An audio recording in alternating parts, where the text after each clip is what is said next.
8월 15일 주일 아침이 밝았습니다. 한국으로는 오늘 광복절이 되겠네요. 또 오늘 아침에 일어나서 바깥을 보니까 얼마나 공기가 깨끗해졌는지 무엇보다도 감사할 수 있었습니다. 하나님께서 우리에게 허락하신 것 어느 상황에서든지 감사할 수 있는데 또 이렇게 좋은 공기로 맑은 날씨로 아침을 맞이할 수 있게 되어서 정말 감사할 수 있었습니다. 오늘 이 맑은 마음으로 깨끗한 마음으로 주님 앞에 우리 마음을 들여서 예배할 수 있으면 좋겠습니다. 같이 기도하심으로 밴쿠버 예수산길교회 예배를 시작하겠습니다. 우리의 도움은 천지를 지으신 여호와의 이름에 있도다. 아멘. 거룩하신 하나님 아버지, 한 점 부끄러움도 없으시고 한 점 착오도 없으시며 한 점 참 우리를 향한 계획에 실패가 없으시는 하나님 아버지, 이 시간 그 하나님의 거룩하심을 우리가 닮아가고자 이 앞에 주님 앞에 섰나이다.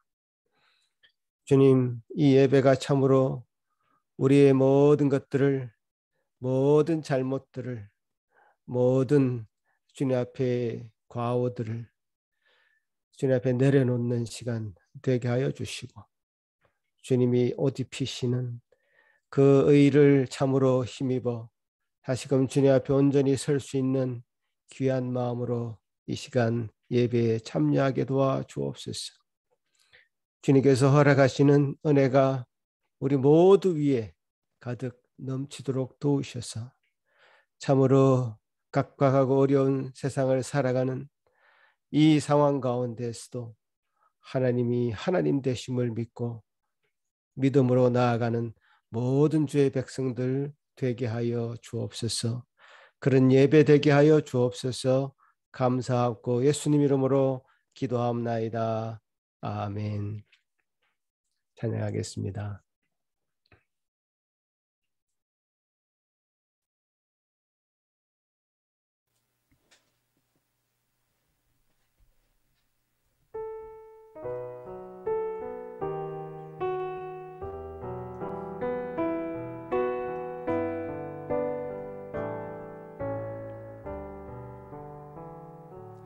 다 감사드리세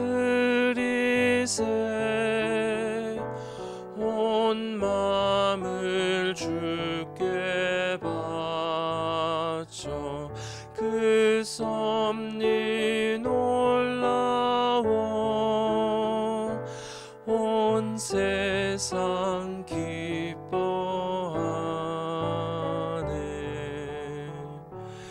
예부터 주신 복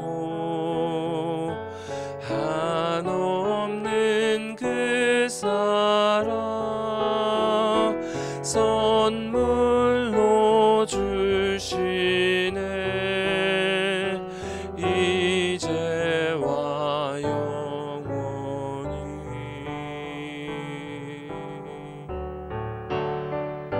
사랑의 하나님 언제나 함께 계셔 기쁨과 평화에 복 내려 주옵소서.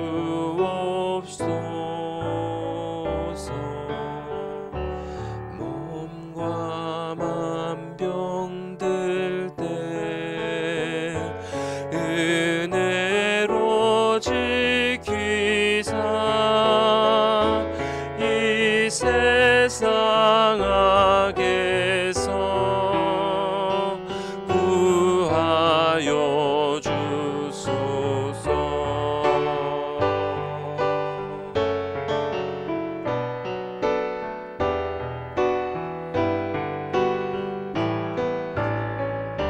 감사와 찬송을 감사와 찬송을 다 주께 드리어라. 저 높은 곳에서 다스리시는 주님, 영원한 하나님, 다 경배하여라. 전에도 이제도 장래도 영원히 감사와 찬송을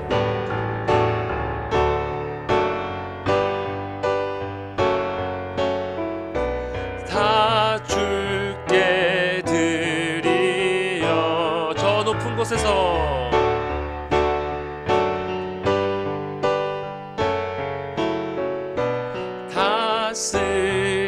다스리시는 주님,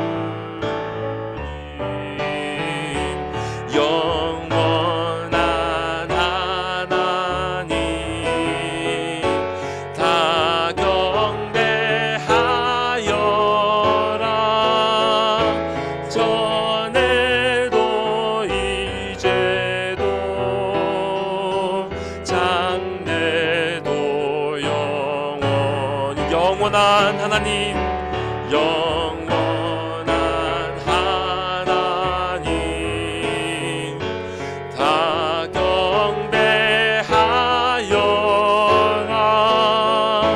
전에도 이제도 장래도 영원히, 전에도 이제도 전에도 이제도 장래도 영원히.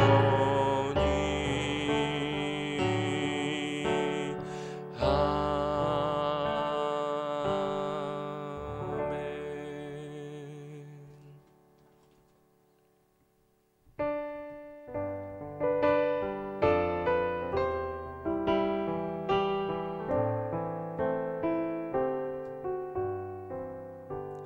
주 예수 내가 알기 전 날 먼저 사랑했네.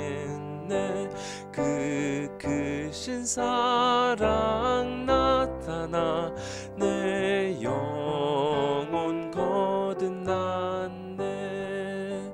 주 내 맘에 늘 계시고 나 주의 안에 있어. 저 포도 비유 같으니 참 좋은 나의 친구. 내 친구 대신 예수님 날 구원하시려고 그 귀한 몸을 버리사 내 죄를 대속했네. 나 주님을 늘 믿으며 그 손을 의지하고 내 몸과 마음을 바쳐서 끝까지 충성하리.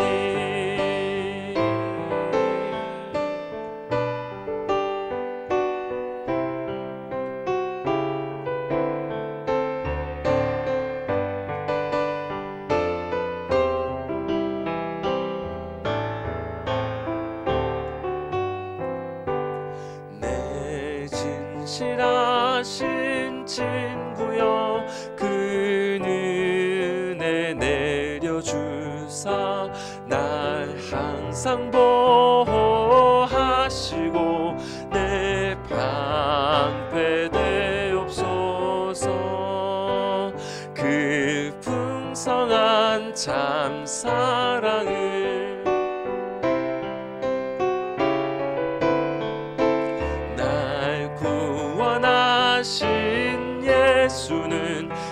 참 좋은 나의 친구. 그 풍성한 참 사랑을 네 능히 끊을 소냐. 구원하신 예수는 참 좋은 나의 그 풍성한 네 능히 끊을 소냐. 날 구원하신 예수는 참 좋은 나의 친구.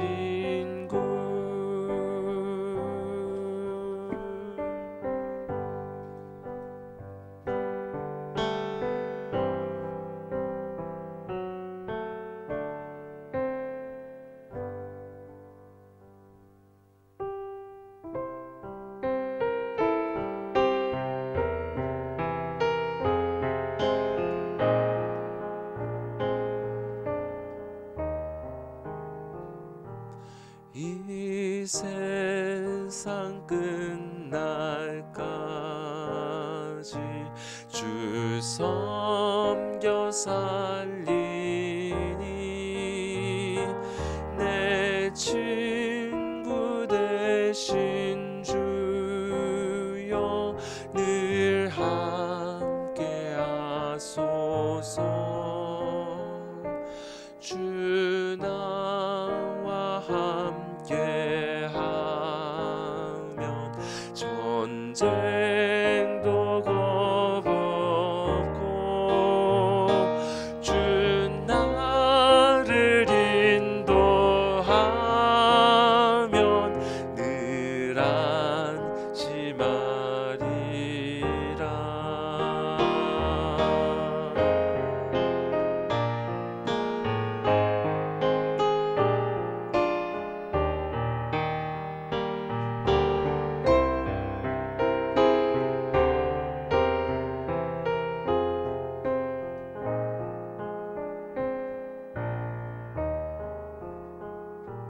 나 주를 따를 때에 주 약속하신 것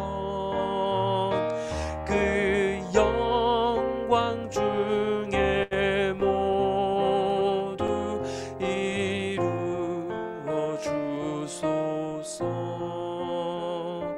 나 주의 뒤를 따라 섬기며 살리니 그 크신 은혜 속에 늘 인도하소서. 이 세상 온 것이여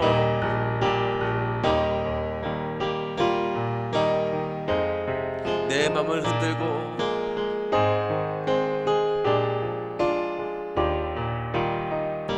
저 악한 원수들이 안팎에 있으나 주 나를 돌보시사 내 방패 되시고 내 옆에 계신 것을 늘 알게 하소서. 저 영광 빛난 곳 저 영광 빛난 곳을 주 허락했으니 그 허락하신 곳을 늘 사모합니다.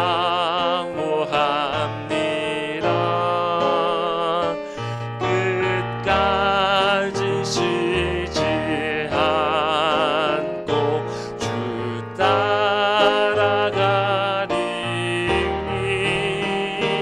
주 넓은 사랑으로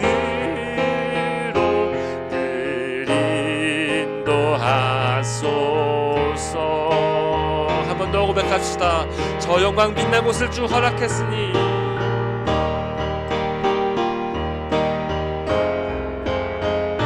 주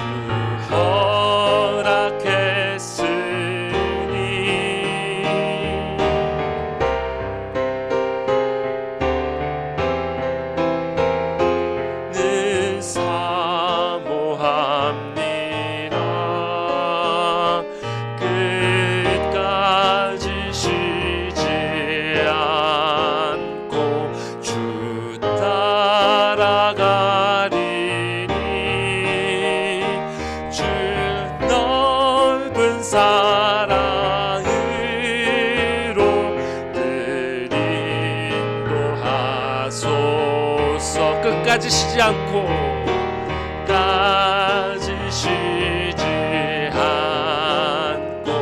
주 따라가리니 주 넓은 사랑으로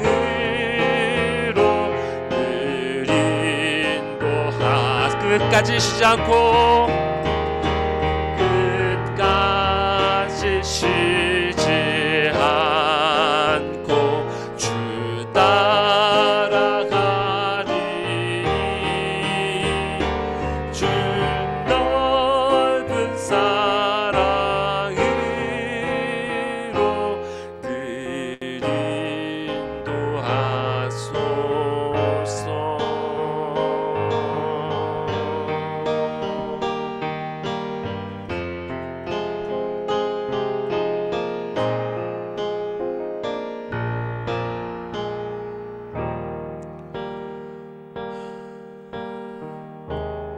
시간 예배를 위해서 우리 마음을 다해서 주님께 기도하시겠습니다. 주님, 이 예배가 주 앞에 주께서 기뻐하시는 그런 예배다운 예배가 될 수 있도록 주님 모든 것을 주관하여 주시옵소서.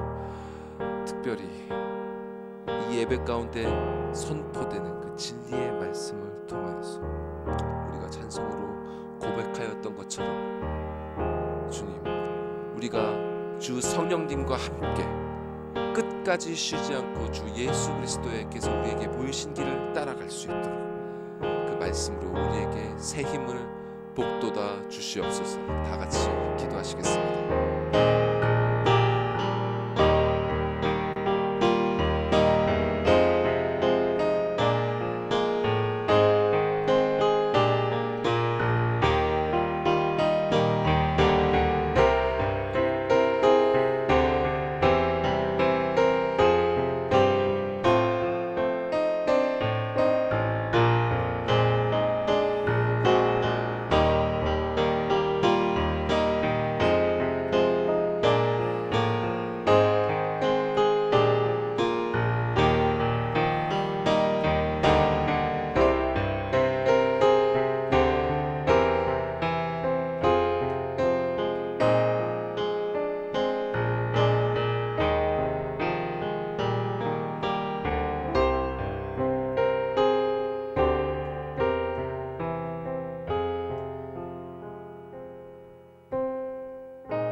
하늘에 계신 우리 아버지여, 이름이 거룩히 여김을 받으시오며 나라의 마옵시며 뜻이 하늘에서 이룬 것 같이 땅에서도 이루어지이다.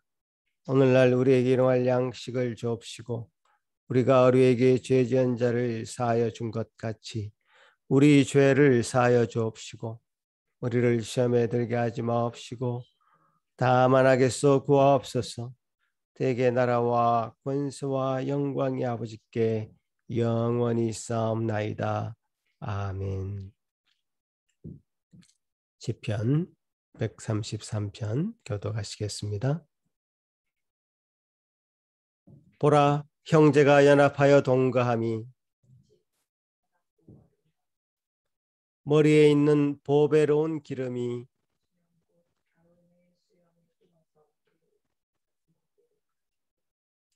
헐몬에 있으리 시온의 산들의 내림 같도다.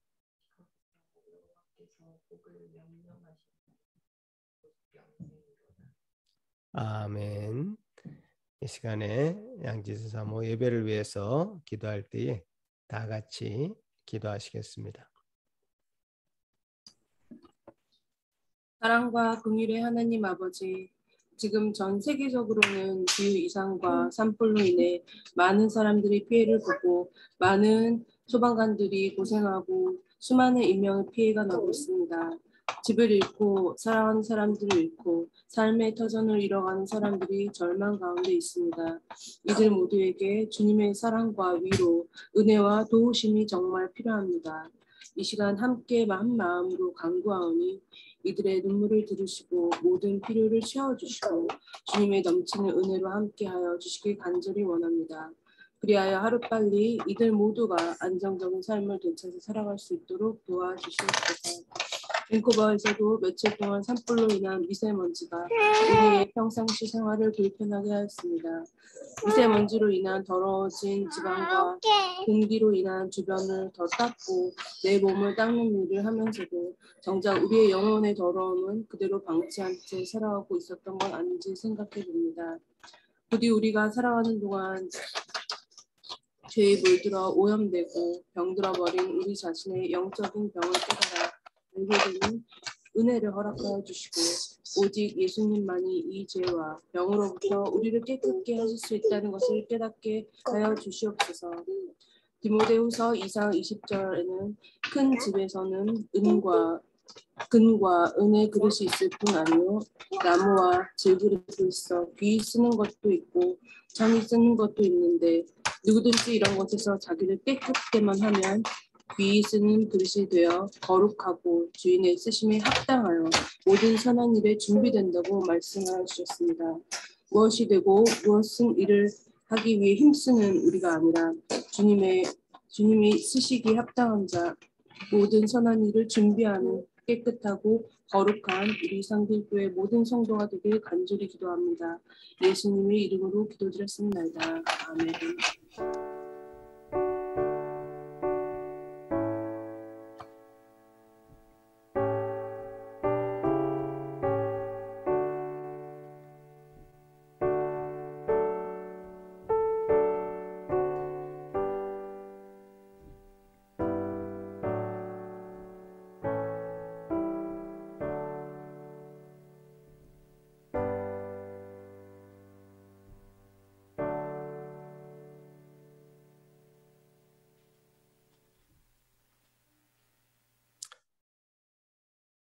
오늘 우리에게 허락하신 하나님 말씀은 창세기 39장 1절에서 23절까지 말씀입니다. 이 말씀 약간 긴 말씀이지만 여러분과 제가 함께 교독하시겠습니다. 요셉이 이끌려 애굽에 내려가매 바로의 신하 친위대장 애굽 사람 보디발이 그를 그리로 데려간 이스마엘 사람의 손에서 요셉을 사니라.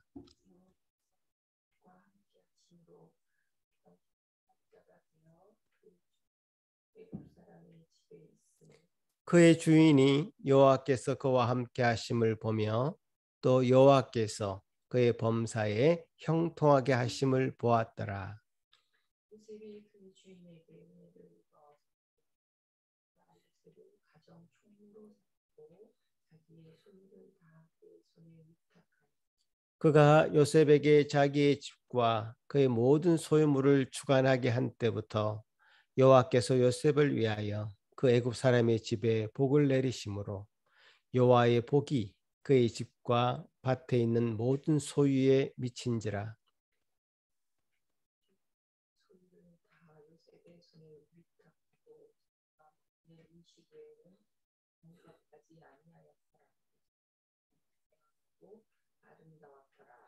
그 후에 그의 주인의 아내가 요셉에게 눈짓하다가 동침하기를 청하니 요셉이 거절하며 주인의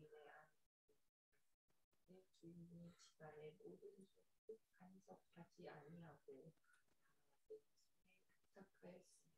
이 집에는 나보다 큰 이가 없으며 주인이 아무것도 내게 금하지 아니하였어도 금한 것은 당신뿐이니 당신은 그의 아내임이라. 그런즉 내가 어찌 이 큰 악을 행하여 하나님께 죄를 지으리이까.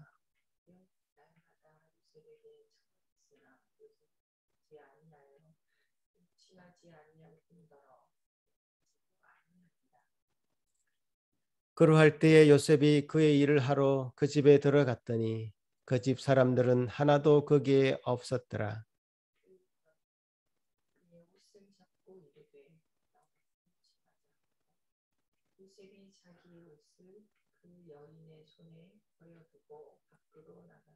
그 여인이 요셉의 그의 옷을 자기 손에 버려두고 도망하여 나감을 보고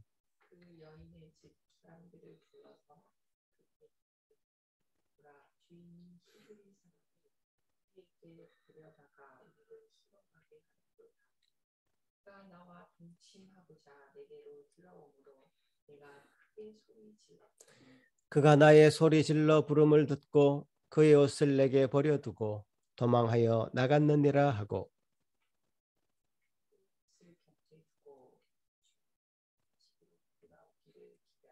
이 말로 그에게 말하여 이르되 당신이 우리에게 데려온 히브리 종이 나를 희롱하려고 내게로 들어왔으므로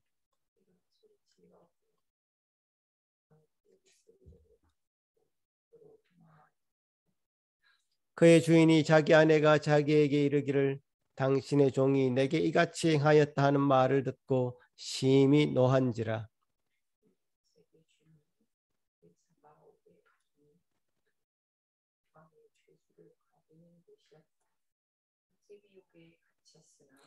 여호와께서 요셉과 함께 하시고 그에게 인자를 더하사 간수장에게 은혜를 받게 하시매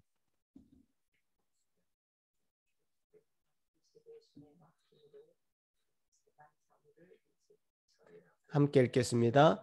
간수장은 그의 손에 맡긴 것을 무엇이든지 살펴보지 아니하였으니 이는 여호와께서 요셉과 함께 하심이라.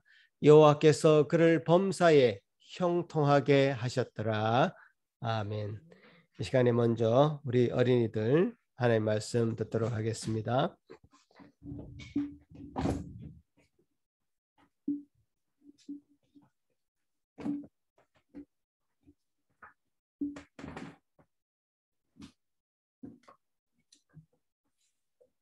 자, 우리 어린이 여러분, 또 한 주간도 건강하게 잘 지냈나요?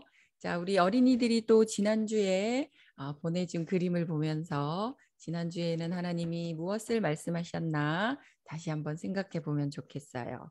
자, 이 그림은 루다미가 그린 그림이에요. 모세가 하나님께서 부르셔서 산으로 올라가서 시간이 좀 지체되었지만 내려오지 않자 이스라엘 백성들이 금송아지를 만들어서 이것이야말로 우리를 애굽에서 인도한 신이다라고 절하고 섬겼을 때에 모세가 다시 내려와서 그 레위 자손과 모세가 하나님을 섬기지 않고 우상을 섬긴 그 백성들을 골짜기에서 처단하는 그 그림을 우리 루다미가 그렸어요. 자세히 보면 지팡이를 짚고 있는 한 사람이 모세라고 우리 루다미가 그려주었어요. 정말 하나님은 사랑의 하나님이시기도 하지만 하나님을 떠나 우상을 섬기는 그 죄까지 사랑하는 그런 하나님은 아니시죠. 그래서 그런 사람들이 다 멸망당하는 그런 그림을 우리 루다미가 그려주었어요. 사람 많이 그리느라고 우리 루다미가 많이 수고한 것 같아요. 자, 그 다음 그림은 우리 주아가 그려준 그림이에요. 주아는 지난주에 예배 후에 우리 같이 모여서 모임할 때 그때 바로 종이를 꺼내서 그 기억한 말씀을 그리는 것을 보고 사모님이 얼마나 감동받았는지 몰라요.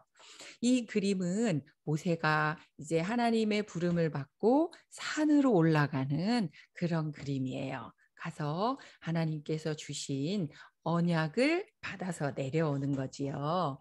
주아에도 감사드리고, 또 우리 그다음 그림은 우리 주원이가 그린 그림이에요. 주원이도 사람을 많이 그려주었는데 모세를 제일 앞에다 그리고 이스라엘 백성들이 이집트를 탈출하여 이제 가나안 땅으로 가는 중에 바로 그 앞에 큰 홍해 바다를 만났지요. 뒤에는 이집트 군사들이 따라오는 그런 급한 상황 속에서 하나님께서 홍해 바다를 갈라서 마른 땅을 걷는 것처럼 이스라엘 백성들을 안전하게 건너게 하시는 정말 놀라운 기적을 우리 주원이가 잘 그려주었어요. 주원이의 표정이 모세의 표정이랑 그 표정들을 다시 보여드리기 위해서 다음 그림 보세요. 조금 더 확대했어요. 우리 주원이가 그 표정을 얼마나 자세하게 그렸는지 한번 크게 확대해서 한번 보시면 더 좋을 것 같아서 그렸어요. 우리 어린이들이 지금 방학이지만 일주일에 한 번 그림 그리는 게 쉬운 일은 아닌 것 같아요. 근데 우리 어린이들이 말씀을 잘 기억하였다가 그려주는 그 그림에 우리 성도님들 모두가 감사하고 있어요. 이번 주에도 또 말씀 잘 들었다가 하나님께서 주시는 그 마음으로 그림을 잘 그려주면 정말 고맙겠어요. 자, 오늘 말씀은 우리 어린이 여러분 이 그림을 보면 대번에 알 수 있을 거예요. 지금 루다미도 잘 앉아 있는 거 맞지? 자, 이 그림은 요셉이에요. 딱 보니까 알겠죠, 그죠? 요셉은 꿈을 꾸었잖아요. 두 번의 꿈을 꾸었죠. 11개의 곡식단이 요셉의 곡식단을 향해서 절을 하는 그림과 해와 달이 그리고 11별이 요셉을 향해서 절을 하더라라는 그 꿈을 형들에게 말하자 형들은 아주 화가 나서 요셉을 미워하기 시작했지요. 그래서 우리 그다음 그림을 보면 아마 어린이들은 기억날 것 같아요. 아버지 심부름으로 형들이 잘 있나 보러 오는 동생 요셉을 글쎄 구덩이에 빠뜨리고 옷을 빼앗아서 염소에 피를 묻히고 요셉을 구덩이에서 꺼내서 이스마엘 사람들에게 돈을 받고 자기 동생을 글쎄 종으로 팔아버렸지요. 그러면서 정말 너가 그 꿈이 어떻게 이루어지나 한번 보자. 그러면서 요셉을 종으로 팔아버렸어요. 물론 피 묻은 옷을 가지고 아버지 야곱에게는 요셉이 죽은 것 같아요 라고 거짓말을 했고요. 자, 이스마엘 사람들에게 팔려간 요셉은 과연 하나님께서 어떻게 인도하셨을까요? 종으로 팔려가는 그 그림이에요. 이스마엘 사람이 보디발이라는 왕궁을 지키는 높은 장군에게 돈을 받고 요셉을 팔아버리고 있는 거예요. 보디발은요 아주 높은 사람이었어요. 그래서 매일매일 이제 요셉에게 일을 시켰어요. 요셉은 엄마 아빠도 없고 형들도 없는 그런 아무도 모르는 곳에서 날마다 일을 하며 살아가게 되었어요. 그런데 요셉은 정말 슬퍼하거나 힘들어하거나 짜증낸 게 아니라 자기에게 맡겨준 일을 최선을 다했어요. 왜냐하면요, 요셉에게는 늘 하나님이 함께 하셨다. 하나님께서 은혜를 주셨다라고 성경은 기록하고 있어요. 그래서 보디발도 여호와 하나님이 요셉과 함께 하고 있는 것을 알게 되었어요. 왜냐하면 요셉을 통해서 보디발 집에 큰 복을 내리셨거든요. 보디발이 가진 모든 것, 집이나 들에 있는 모든 것에도 요셉을 통해서 보디발에게 하나님이 복을 주셨어요. 우리 그 다음 그림을 보면 그래서 이제 보디발은 마음 놓고 자기의 모든 집의 일들을 요셉에게 다 맡기게 되었어요. 저 요셉에게는 하나님이 함께 하시는구나. 내가 모든 것을 요셉에게 맡겨야 되겠다라고 그 모든 집을 관리하는 총무가 되었대요. 종이었는데 말이에요. 그래서 요셉은 더욱더 자기의 모든 것을 지켜보고 계시는 하나님 앞에서 자기에게 맡긴 일을 정말 열심히 했어요. 요셉은 정말 더 멋진 청년으로 자라게 되었어요. 근데 문제가 생겼어요. 뭐냐면요. 보디발의 아내가 글쎄 요셉에게 사귀자고 말한 거예요. 요셉을 볼 때마다 너 나랑 사귀자라고 유혹하기 시작했어요. 요셉은 저는 그럴 수 없습니다. 당신의 남편인 보디발이 저에게 모든 것을 믿고 맡겨주셨는데 제가 어떻게 그런 나쁜 일을 할 수 있단 말입니까? 이 그림에도 보면 그리고요 제가 어찌 큰 악을 행하여 하나님 앞에 죄를 지을 수 있겠습니까? 저는 그렇게 하지 못합니다. 라고 말했어요. 그래도 이 보디발의 아내는 포기하지 않고 요셉을 볼 때마다 자기랑 사귀자고 자기랑 함께 잠을 자자고 유혹하는 것이었어요. 그날도 요셉은 보디발의 집에서 열심히 일을 하고 있었어요. 그런데 그날은 그 집에 요셉밖에 없었어요. 그것을 안 보디발의 아내는 본격적으로 요셉에게 사귀자고 말하기 시작했어요. 지금 우리 집에 아무도 없잖아. 너 나랑 같이 잠도 자고 나랑 사귈래? 라고 유혹했어요. 그때 자기의 옷자락을 붙잡으며 사귀자고 애원하는 이 보디발의 아내의 유혹에 빠지지 않고 이 요셉은 자기의 옷을 벗어둔 채 그 집 밖으로 도망쳤어요.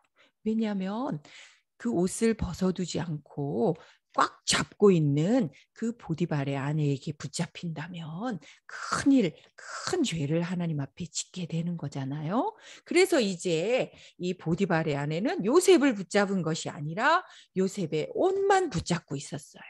갑자기 이 아내는 화가 나기 시작했어요.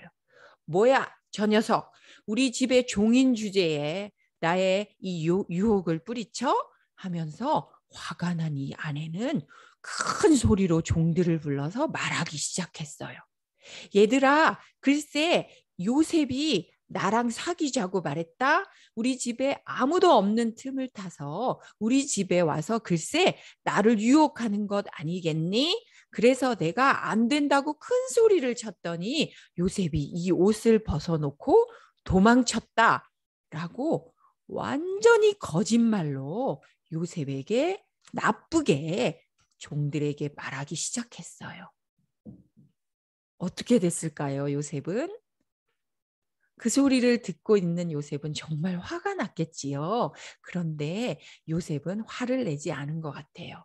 조금 있다가 보디발이 집에 돌아왔어요. 이 아내는 다시 한번 이 옷을 가지고 자기 남편에게 똑같이 말하기 시작했어요. 여보, 글쎄 저 히브리 종놈이 우리를 부끄럽게 만드는 것 같아요.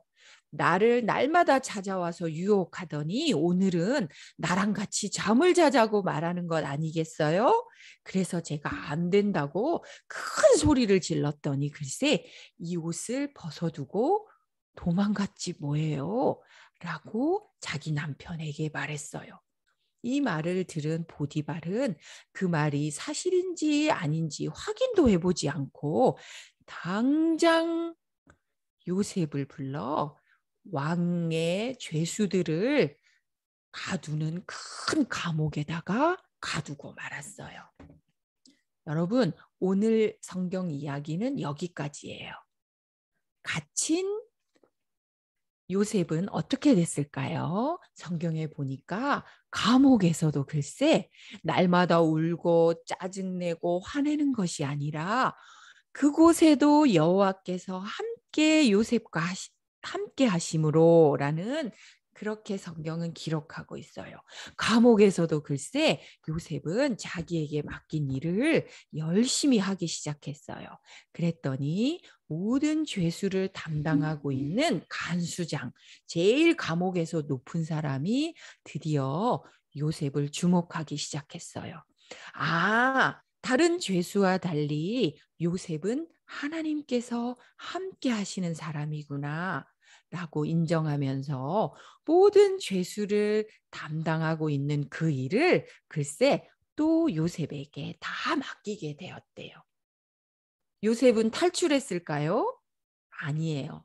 그곳에 갇혀서도 함께 하시는 하나님과 함께 자기의 모든 일을 최선을 다했대요. 자, 여러분, 오늘 말씀을 들으면서 여러분은 어떤 생각을 했어요? 하나님이 요셉과 함께 하신다면서 감옥에는 왜 보내시는 거야? 처음에는 형들의 미움을 받아 구덩이에 빠뜨리게 하시더니 구출해 주신 것이 아니라 또 돈을 받고 종들에게 팔고 이번에는 또 보디발 집에 가서 날마다 일만 시키시더니 이번에는 보디발 아내의 거짓말로 감옥에까지 갇히고 뭐 이래? 하나님이 함께 하시는 것 맞아? 라고 아마 우리 어린이들은 생각할지도 몰라요. 그런데 오늘 성경 말씀을 읽으면서 사모님이 세 보니까 여호와께서 함께 하셨다. 여호와께서 도우셨다. 여호와께서 요셉의 모든 일을 잘 되게 하셨다라는 말이 글쎄 사모님이 세어보니까 7번이나 나오는 거예요. 여러분, 똑같은 말을 7번이나 하는 것은 정말 중요하다는 얘기지요. 2번만 똑같은 말을 해도 엄청 중요한 말을 하는 거잖아요. 그런데 오늘 성경에는 하나님께서 요셉과 함께 하셨다라는 말이 7번이나 나오는 거예요. 요셉은 비록 고생하고 억울하고 얼마나 자기가 그런 사람 아니라는 것을 말하고 싶었을 것 같아요. 그러나 모든 것을 알고 계시고 보고 계시는 하나님 때문에 요셉은 자기에게 맡긴 일들을 그것이 무슨 일이든지 간에 최선을 다하면서 살게 되었어요. 이제 점점 말씀을 듣다 보면 요셉이 나중에는 어떻게 되고 어떤 사람이 되는지 과연 그 꿈이 하나님으로부터 말미암은 꿈인지 아닌지 우리 어린이들이 잘 알게 될 거예요. 자, 우리 이제 다 함께 기도할까요? 자, 기도하겠습니다. 하나님 아버지 감사합니다. 요셉의 하나님 되어주셔서 늘 나는 요셉과 함께한다. 요셉의 하는 일을 잘 되게 하겠다라고 계속해서 약속하신 하나님 참으로 감사합니다. 그 하나님이 우리의 하나님이요. 우리 어린이들의 하나님이신 것을 우리 어린이들이 평생 동안 잊지 않도록 잘 기억하며 살아가게 하나님 복을 내려주세요.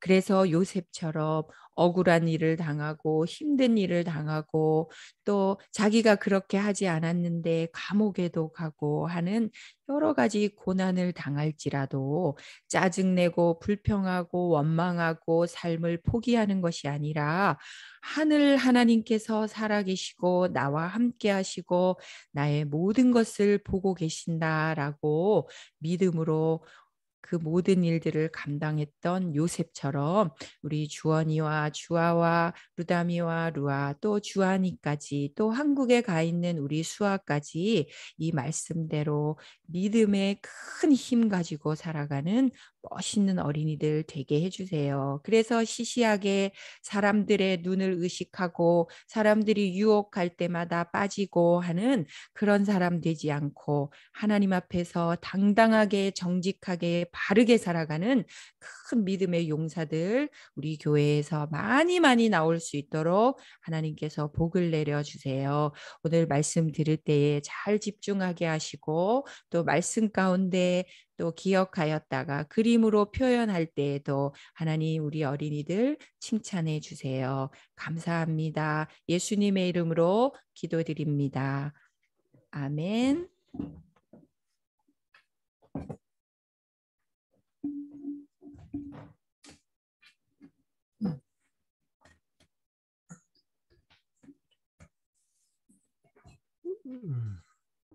우리 어린이 여러분 말씀 잘 들었죠? 우리 어른 성도님들도 이 오늘 말씀의 전체적인 스토리를 어린이 설교를 통해서 이제 감을 잡으시리라 생각합니다. 한국에서는요, 매년 연말이면 그 한국 교수협의회라는 곳에서 올해의 사자성어, 올해를 대표할 수 있는 사자성어를 한 구절씩 선정을 합니다. 매년 선정하는데 연말마다 그것을 발표하죠. 그래서 2020년도에 전국의 교수들이 이제 투표를 해서 뽑은 그 한국 교수협의회가 뽑은 사자성어는 바로 아시타비라는 말이었습니다. 이 말이 조금 어려우실 것 같아가지고 제가 한번 보여드리겠는데요.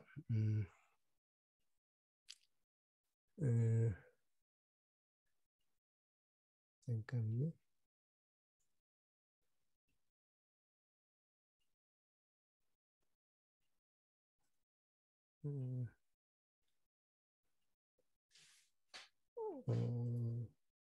아시답이라는 말인데요. 제가 저장을 해놨는데요. 예. 보여드리겠습니다.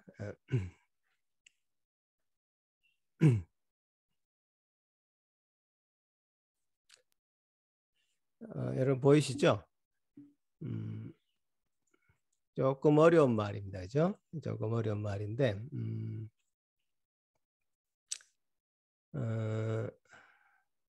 이 아자, 요 아자가 한자로 나라는 뜻이죠. 나라는 뜻이고, 시자, 이거 시자가 나는 옳다, 나는 옳다 이런 말이죠. 시자가 옳을 시자니까요. 타자, 요 타자는 다른 사람 이런 뜻이죠. 다른 사람. 그 다음에 남이죠. 그 다음에 비자는 틀리다, 그르다 이런 뜻이죠. 그래서 나는 옳고 다른 사람은 그르다. 요게 이제 한국 사회를 표현하는, 한국을 묘사하는 올해의 사자성어였다는 겁니다. 그래서 작년 2020년도죠. 원래 연말 되면 또 다른 말을 뽑겠지만 아시타비라는 말이 한국을 대표할 만한 말이다 라는 말을 들었을 때 참으로 참 우리 한국 사회가 어떻게 돌아가려고 그러는지 굉장히 암울한 생각이 들었습니다. 아시타비라는 말이 좀 어렵다면 여러분 이런 말은 들어봤습니까? 내로남불, 내가 하면 로맨스, 남이 하면 불륜. 이런 말들이 한국 사회를 묘사하고 있다라고 했을 때 물론 이것이 이제 한국의 어떤 정치적인 상황들을 이제 꼬집는 말일 수 있습니다. 그러나 저는 단지 그것이 한국 사회뿐만 아니라 사람이 모여 사는 곳, 어떤 공동체를 형성하고 있는 곳이라면 비일비재하게 벌어지는 일이라 그렇게 생각합니다.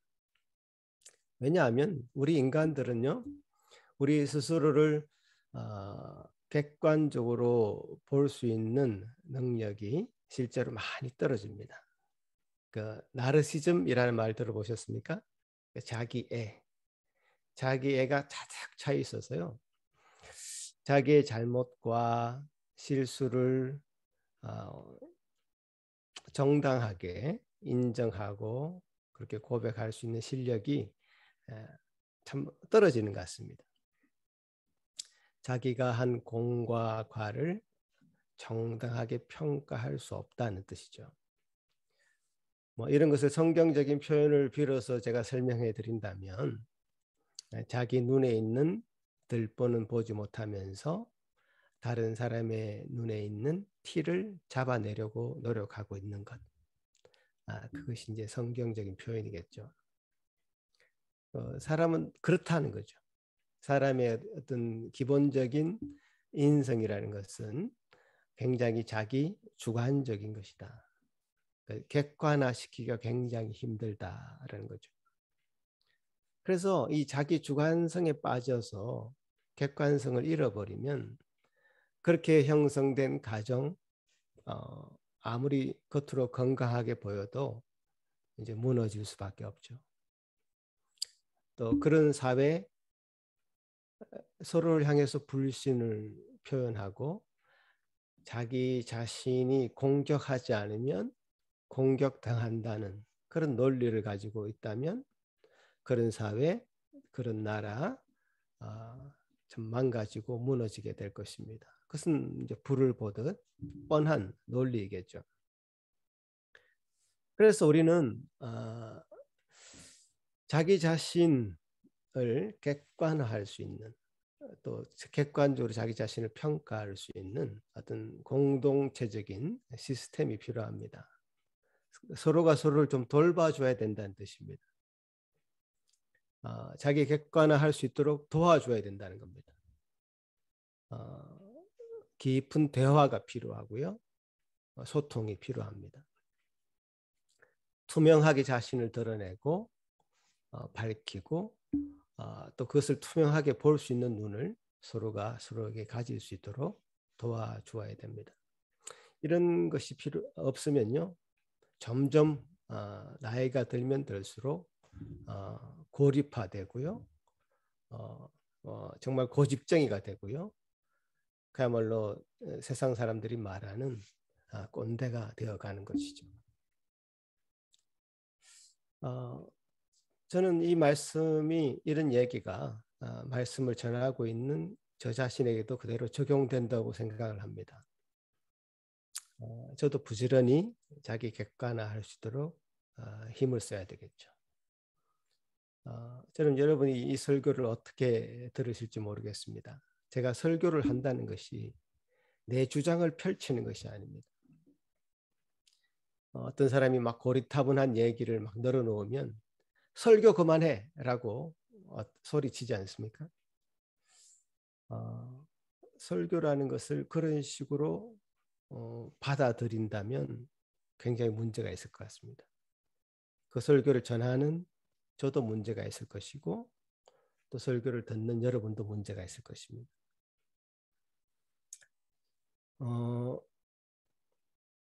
저는 이 자리에서 나는 맞았고 여러분은 틀리니까 회개하시라, 이렇게 말씀드리는 것이 아닙니다.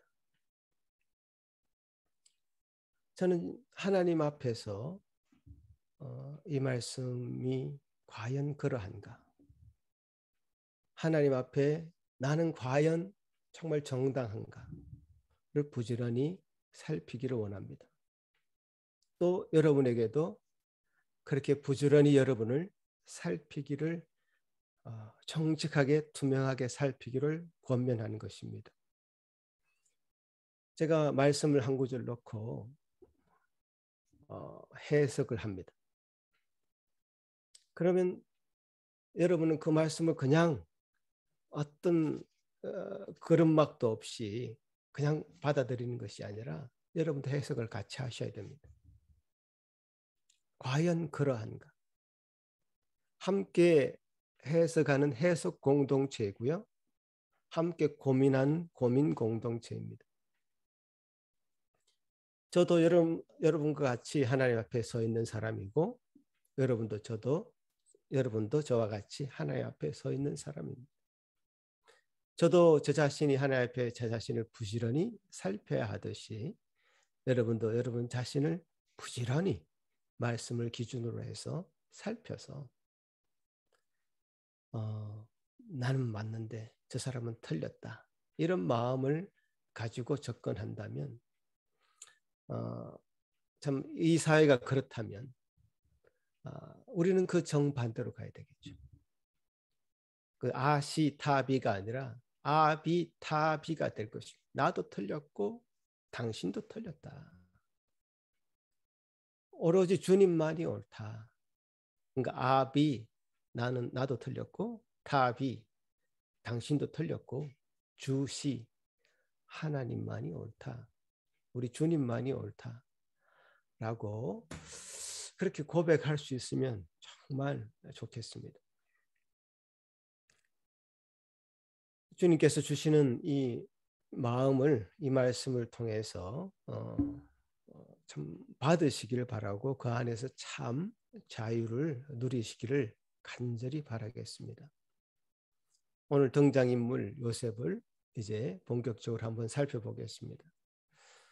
아까 전에 들은 말씀처럼 요셉은 형들에 의해서 애굽 상인들에게 팔려갔고 보디발 장군 집에서 일하는 노예로 팔리게 됩니다. 지금 상황을 보자면 요셉은 형들에 의해서 돈을 받고 팔려졌고요. 한 집의 노예로 일하게 되었다는 이야기를 하고 있습니다. 초반부에. 그리고 후반부에는 그 열심히 일해서 보디발에게 인정받은 요셉이 결국 그 집에서 형통하게 잘 되었다고는 얘기는 하지만 결국에는 보디발의 아내의 유혹을 뿌리치면서 그 아내의 미움을 받아서 그 아내가 하는 거짓말을 보디발이 그대로 전해 듣고는 요셉을 감옥에 가두는, 이 전체적인 스토리는 굉장히 암울한 스토리입니다. 형들의 혈육 아닙니까? 혈육에 의해서 팔려간 요셉. 이 한 가지만 봐도 너무 어두운, 그야말로 천둥 번개가 내리치는 그런 어두운 분위기일 수밖에 없고요. 그 집에서 참 잘 지냈는데, 그나마 잘 지냈는데 그 집에 있지 못하고 또 감옥에 가게 되는 그런 상황까지 닥쳤을 때는 그야말로 미세먼지가 우리 주변을 가득 채워서 정말 답답한 그런 상황. 너무 답답해서 정말 이것을 벗어나고 싶은 그런 마음이 가득 들 정도의 그런 답답한 그런 상황이지만, 이 성경 전체 이 창세기 39장 이 본문의 전체 분위기는 그야말로 아주 맑은 날씨에 바람까지 살랑살랑 불어대는, 그래서 상쾌함마저 드는 그런 싱그러운 분위기다 이 말이에요. 그러니까 문제는 이 성경이 이 상황의 암울함에 포커스를 맞추지 않고요. 여호와께서 요셉과 함께 하셔서 요셉은 형통한 사람이 되었다는 말을 반복적으로 7번 반복하면서 반복적으로 하면서 상황의 암울함의 포커스가 이 성경은 전혀 없습니다. 하나님의 포커스는 하나님이 여전히 여호와 하나님은 여전히 요셉과 함께하고 그런 요셉의 삶은 형통한 삶이라고 성경은 요셉의 삶을 변호하고 있고 주장하고 있는 것에 우리가 포커스를 맞춰야 됩니다. 이게 성경이 요셉의 삶을 들여다보는 방식입니다. 성경이 요셉이 형통하다고 표현하고 있고, 하지만 실제 상황은 요셉은 점점 구렁텅이에 빠지는 것처럼 그렇게 보여집니다. 실제로, 그죠? 그 여인이 그렇게 한 번도 아니고 2번 계속적으로 반복해서 요셉을 유혹하는 그런 상황 가운데 결국 요셉이 고백하는 것은 이런 것 아닙니까? 내가 당신께만 죄를 짓는 것이 아니라 당신의 남편인 보디발에게만 죄를 짓는 것이 아니라 내가 죄를 짓는다는 것은 하나님께 죄를 짓는 것이다. 하나님 보시기에, 그러니까 하나님이 보시기에 이건 죄이기 때문에 내가 할 수 없다라고 고백하는 장면을 볼 수 있습니다. 요셉의 시각도 그 보디발의 아내 그리고 자기의 주인인 보디발에게 초점이 맞춰져 있지 않고 어쨌든 이 전체적인 상황을 주도하시는, 나와 함께 하시는, 그래서 형통하다고 말씀하시는 하나님께 포커스가 맞춰져 있다는 것을 보게 됩니다. 그죠?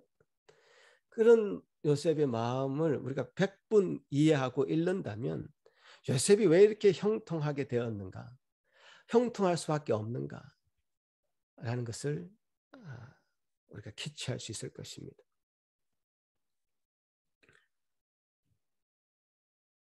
상식적으로는 이해가 되지 않는 형통함이란 표현이지만 상식의 범위를 뛰어넘은 요셉이 하나님을 바라보는 방식, 하나님이 요셉을 다루어가는 방식, 이게 아주 특수한 관계 속에서 이 상식을 뛰어넘고 그래서 하나님이 요셉과 함께 하심을 굉장히 실제적으로 성경의 기록으로는 보여주고 있습니다.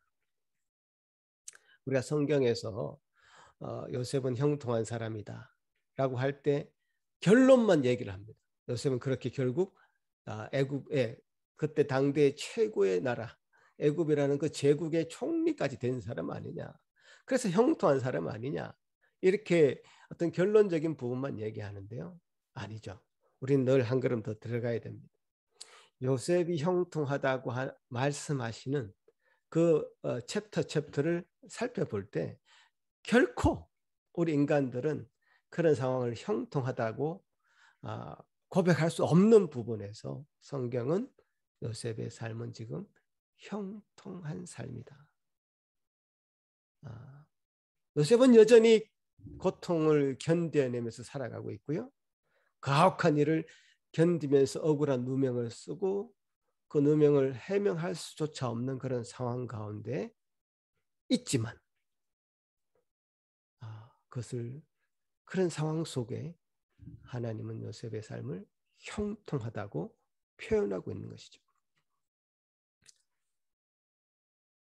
저는 이 본문 속에서 요셉이 반항하고 있지 않은 것, 단 한 번이라도 난 아무 잘못이 없습니다라고 말하지 않는 것, 그리고 이 모든 것은 저 사람들의 잘못이다, 저 형들이 잘못한 것이다, 그 보디발의 아내가 잘못한 것이다 라고 말하지 않는 것,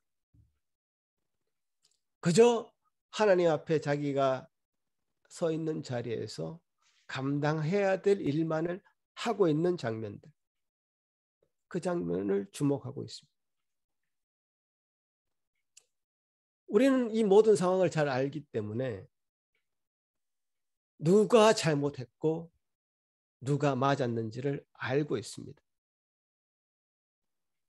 그런데 이 사람들끼리 잘잘못을 따지는 일은 의미 없다라고 성경은 가르치는 것 같습니다. 어느 누구도 옳은 사람은 없습니다. 이 세상에 누구도 완벽할 수 없습니다. 흠을 찾으려면 다 찾아낼 수 있습니다. 심지어 요셉이라고 해서 흠도 점도 없는 사람일까요? 그렇지 않을 것입니다. 세상에 어느 누구도 스스로 나는 옳다라고 말할 수 없는 상황, 그것을 인정하는 것, 그것이 우리 사람이 가져야 될 바른 태도인 것 같습니다. 그런 상황에서 하나님은 항상 옳습니다 고백하는 것, 하나님은 누구의 편에 서 계시는가, 그 편에 우리가 서 있기를 소망하고 소원하는 마음, 그것이 우리에게 있을 따름입니다. 보십시오. 하나님께서 요셉에게 그 꿈을 꾸게 하신 것,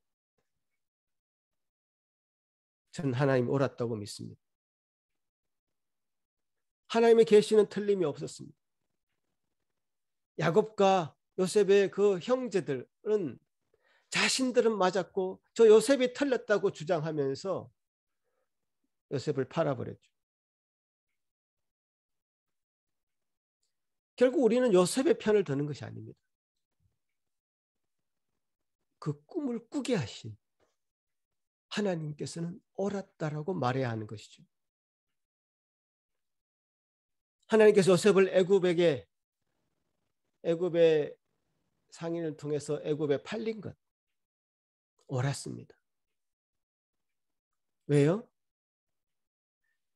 애굽으로 요셉이 가지 않았다면요, 그 야곱의 일가족은 굶주려서 죽을 처지에서 아무런 도움을 받을 수 없었을 것이기 때문입니다. 하나님께서 요셉을 그 보디발 장군 집에 노예로 팔리게 한 것 옳았습니다.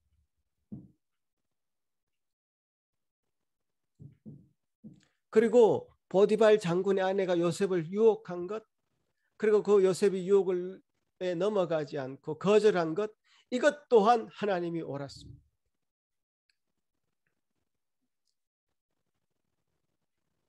왜냐? 이 보디발은 왕의 친위 대장으로서 보디발 장군에게 죄를 지은 것은 일반 사람이 짓는 죄와는 달랐기 때문에 일반인이 들어가는 감옥에 요셉이 들어간 것이 아니라 정치인들이 들어가는, 정치범이 들어가는 감옥에 요셉이 들어갔습니다. 나중에 이제 보시게 되겠지만 거기서 왕을 수종드는 신하들을 만날 수 있었던 것이죠. 이 모든 것이 다 하나님이 옳았다는 것을 증명하고 있습니다. 만약에요, 요셉 스스로가 자기는 옳았는데 저 사람들이 잘못되었어 라는 의식이 그 마음 가운데 진하게 있었다면요, 그는 분하고 억울해서 그것을 참지 못하고 평생을 살았을 것입니다. 어떻게 나를 팔아버릴 수가 있어? 어떻게 저렇게 거짓말을 할 수가 있어? 그 스물스물 올라오는 그 분한 마음을 다스리느냐, 그는 시간을, 그의 인생을 소비했을 것입니다. 아니, 허비했을 것입니다. 그래서 그의 인생은 피폐해졌을 것입니다.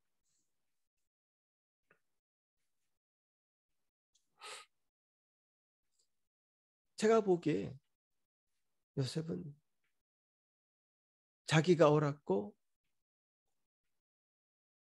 다른 사람은 틀렸다라는 의식이 없었던 것 같습니다. 다만 그에게는 무엇이 있었느냐? 하나님께서 예비해 놓으신 그 길에 자기는 서 있다라고 믿었던 것 같습니다. 여러분, 어떤 일에 스트레스를 받으십니까? 요셉은 이런 스트레스가 없어 보입니다. 제가 이 본문을 묘사할 때 맑은 날씨에 정말 깨끗한 공기가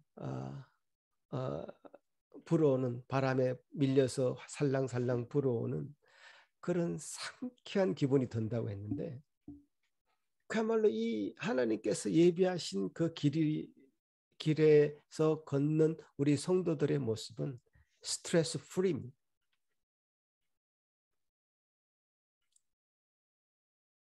왜냐? 하나님이 함께 해주시는 길이기 때문에 그렇죠. 그 형통한 길이라니까요. 스트레스가 그 마음을 지배할 여유가 없습니다. 상황은 정말 암울한데요, 고생에 그런 고생이 없는데 굉장히 밝은 겁니다. 여러분, 우리 삶을 이 시점에서 한번 되돌아봐야 되겠습니다. 정직하게 하나님 앞에 여러분 자신을 세우는 시간을 얼마나 갖습니까? 하나님 앞에서 여러분 자신을 얼마나 들여다보십니까? 세상은 항상 우리를 넘어뜨리려고 건드리죠. 가만히 내버려 두지 않습니다. 절대로. 이렇게 건드리면요, 스트레스 받고 또 스스로 무너지고 침울해하고 약해지고 이런 것을 굉장히 즐기는 무리들이 있습니다. 사탄들이죠. 세상의 악한 자들이죠. 이런 상황에서 우리는 하나님은 항상 옳습니다 라고 고백해야 됩니다. 하나님만이 항상 옳습니다라고 주장하는 데 있어서 가장 걸림돌은 누구냐 하면 바로 나 자신입니다. 여러분 자신들입니다. 이게 제일 어렵습니다. 하나님께서 준비해 주신 그 길을 묵묵히 그 길을 따라가는 것이 가장 행복한 길이고 형통한 길인 것을 아는데도 그것을 가장 가로막는 그 장본인은 바로 나 자신이라니까요. 예수님께서 제자들을 초대할 때 이런 말씀을 하셨습니다. 나를 따라오려거든, 누구든지 나를 따라오려거든 자기를 부인하고 자기 십자가를 지고 나를 따를 것이니라. 예수님께서 가고자 하는 그 길을 따라가려고 하는 우리 모든 성도 여러분,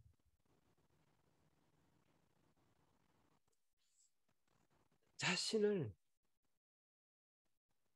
부인하라고 예수님이 권면하고 있고 오늘 본문도 말씀하고 있는 것 같습니다. 하나님은 항상 오르신데 그 오르신 하나님을 인정하기 힘들어하는 자기 자신, 자신의 존재, 그걸 다 내려놓으시기 바랍니다. 자기 존재를 부인하지 않았다면 어떻게 이 첩첩이 다가오는 그 암울한 상황을 요셉이 이렇게나 유쾌하고 상쾌하게 이겨낼 수 있었겠습니까? 그건 불가능한 것이죠. 나의 감정과 나의 생각과 나의 가지고 있는 어떤 지혜와 지식이 불완전하고 하나님 앞에서는 항상 틀릴 수 있다는 것을 인정할 때 하나님만이 옳다라고, 하나님만이 항상 옳다라고 고백할 수 있는 것입니다. 여러분 마지막으로 한번 따라 하시겠습니다. 하나님은 항상 옳다.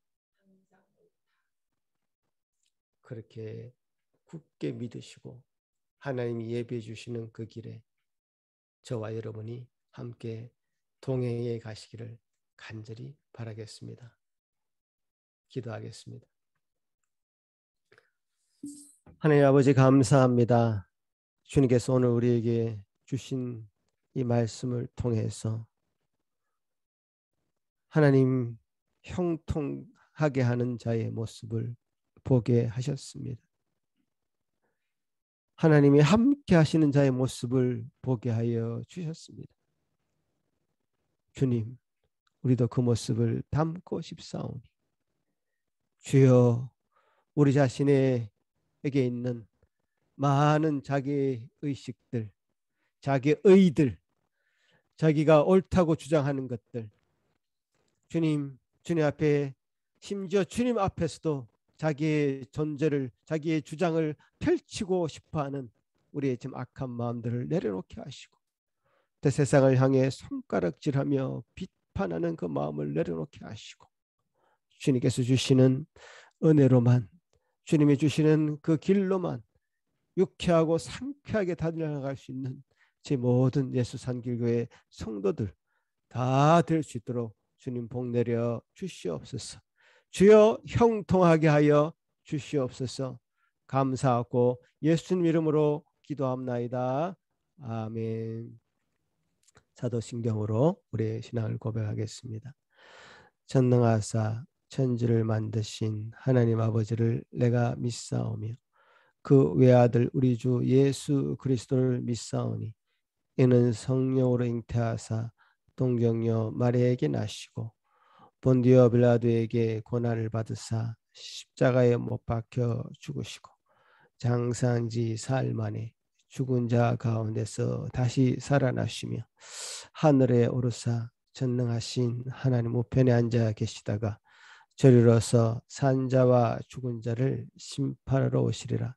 성령을 믿사오며 거룩한 공예와 성도가 서로 교통하는 것과 죄를 사하여 주시는 것과 몸이 다시 사는 것과 영원히 사는 것을 믿사옵나이다. 아멘. 찬양 드리겠습니다.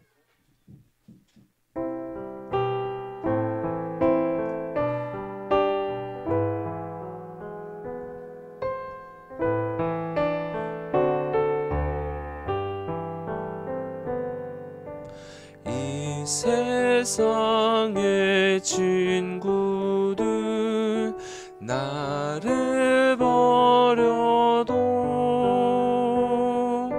나를 사랑하는 이 예수뿐일세. 예수 내 친구 날 버리지 않네. 온 천지는 변해도 날 버리지 않네. 검은 구름 덮이고 광풍이 일어도 예수 나의 힘 되니 겁낼 것 없네. 예수 내 친구 날 버리지 않네. 온 천지는 변해도 날 버리지 않네. 괴로운 일 당해도 낙심 말아라. 영원하신 주 능력 나를 붙드네. 예수 내 친구 날 버리지 않네. 온 천지는 변해도 날 버리지 않네.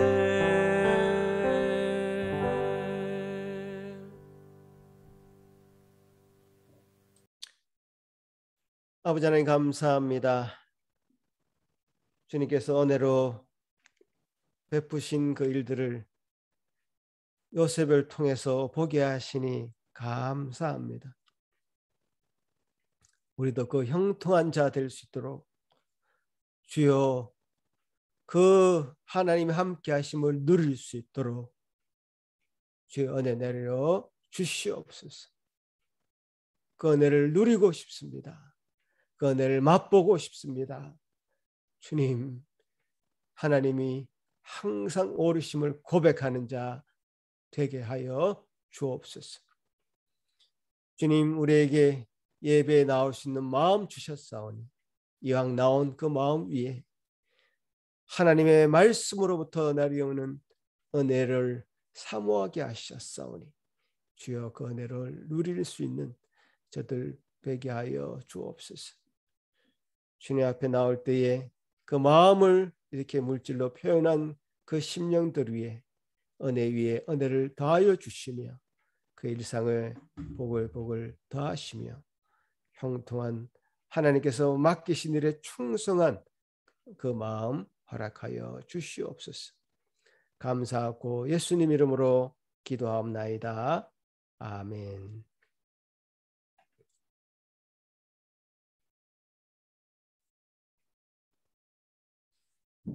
네, 오늘 참으로 맑게 개인 아침 공기를 마시면서 이 예배를 드리게 되었고, 또 이 예배 드릴 때 내내 그 상쾌한 마음, 유쾌한 마음 주셔서 감사하고 있습니다.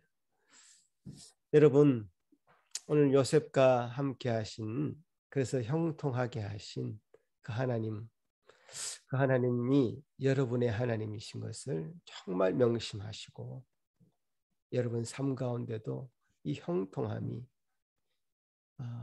참으로 많은 사람들에게 드러나고, 그 형통함의 은혜를 다른 사람에게도 누릴 수 있도록 끼칠 수 있는 그런 한 주간이 되기를 간절히 바라겠습니다.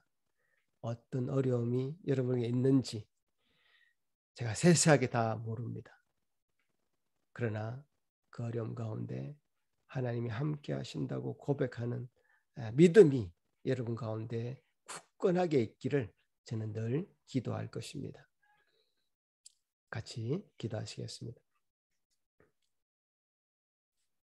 이제는 우리 주 예수 그리스도의 크신 은혜와 하나님 아버지의 무한하신 사랑하심과 성령 하나님의 그 교통하심과 우리에게 말씀을 조명해 주시는, 그래서 깨닫게 해주시고 주님 앞에 온전히 서게 하시는 그 은사가 여기 머리 숙인 모든 성도들 위해 지금부터 영원토록 함께 있을지어다. 아멘.